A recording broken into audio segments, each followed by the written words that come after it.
जय जगन्नाथ सागर मैंने केमती अछंती भला अछंती ना मो सिमु आपन मानकु स्वागत करू छी मो YouTube channel MS Simu blogs को सत्यनारायण शासन तो हमें आज बनेबा चिल्ली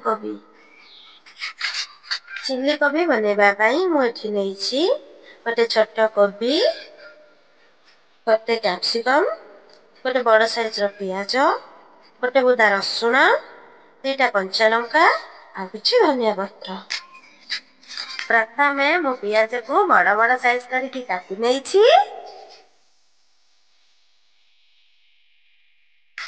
पियाज को मु एमती हाथ रे पीस पीस करके छड़ेई नै छी।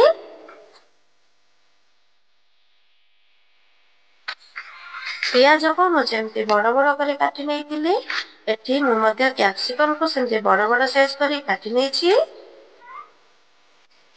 मु एठी दुईटा कंचा लंका को मध्य काटी नै छी।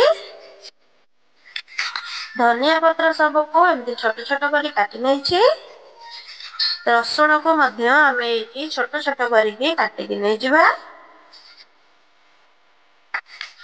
कोबी को मु एठी भलो भाबरे धोई कि नै जाई छी ओ सब जिनिस को मु एमती बड़ बड़ पीस करी काटी नै छी। कोबी रे प्रथमे मु एठी देई छी 2 बड़ चमच रो कॉर्नफ्लोर आउ गोटे बड़ चमच रो मैदा हाफ चमच लूण हाफ चमच हळदी गुंड अब कलर आसिया पाई मु देई छी काश्मीरी चिल्ली और हाफ चमच गरम मसला यही सब को हमें कोबी सहित एमती हाथ रे गोळेई गोळेई भलो भाबरे मिसेई नबा। मु एठी अल्प अल्प पानी देकी याकू भलो भाबरे मिसेई नउची। आपण ए बैटर को अधिक पानिया करिवे नाही किबा अधिक बहळा करिवे नाही। मु जेमती आपण को देखौची आपण माने ठीक सेमिति ही कंसिस्टेंसी रखिबे। मु एठी करेई को गरम करी सेथिरे तेल पकेई नै छी। एबे गोळाई के रखिथिबा कोबी को मु गोटे गोटे करी एही तेल रे पकेई देउची।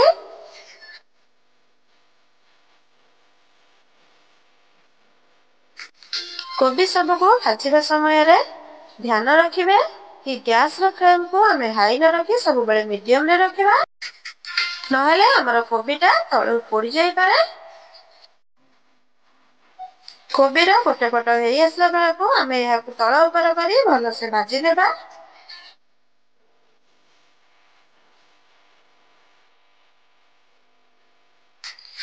कोबी सब हमर भलो रे भाजी हेई आसलानी एबे मु याकू गोटे प्लेट को काढी नेउची।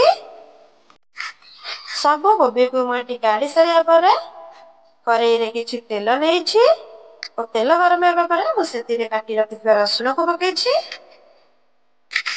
रसुण को हमें एठी 1.5 ରୁ 2 मिनिट पर्यंत टिके भाजी नेबा। एहा परे हमें एथिरे काटी के रखिथिबा कंचा लंका को देई किछि समय भाजिला पारे एथिरे हमें काटी के रखिथिबा पियाज को देई देबा।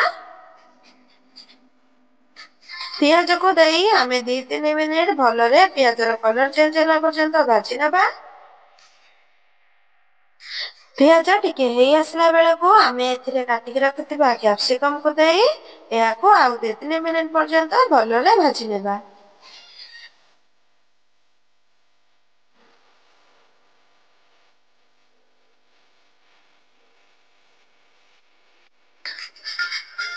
एही सब गुडी का भलो रे भाजी हेई सारिया परे हमें एथिरे दबा किछि टमाटो सॉस आ गोटे चमच सोया सॉस आ गोटे चमच चिल्ली सॉस। मु एठी आधा कप पानी रे गोटे चमच कॉर्नफ्लोर को गोली सेही पानी को एठी धीरे धीरे देई याकू भलो भाबरे गोळेई नेइछि।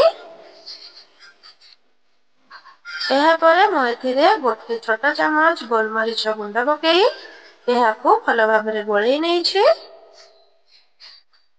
ओ किछि समय पई याकू घोडेई के छाडी देइछि।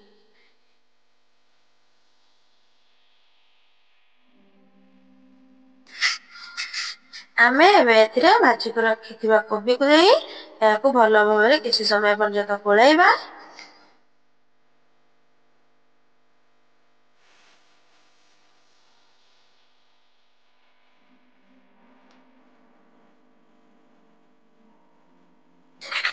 ଶେଷରେ ଆମେ କାଟିକି ରଖିଥିବା ଧନିଆ ପତ୍ରକୁ ଏଥିରେ ଦେଇଦେବା। ଏବେ ରେଡି ହେଇଗଲା ଆମର ଚିଲି କୋବି। ଯଦି ମୋ ଭିଡିଓ ଆପଣଙ୍କୁ ଭଲ ଲାଗୁଛି ତାହେଲେ କମେଣ୍ଟ କରିକି ନିଶ୍ଚିନ୍ତ ଜଣାନ୍ତୁ।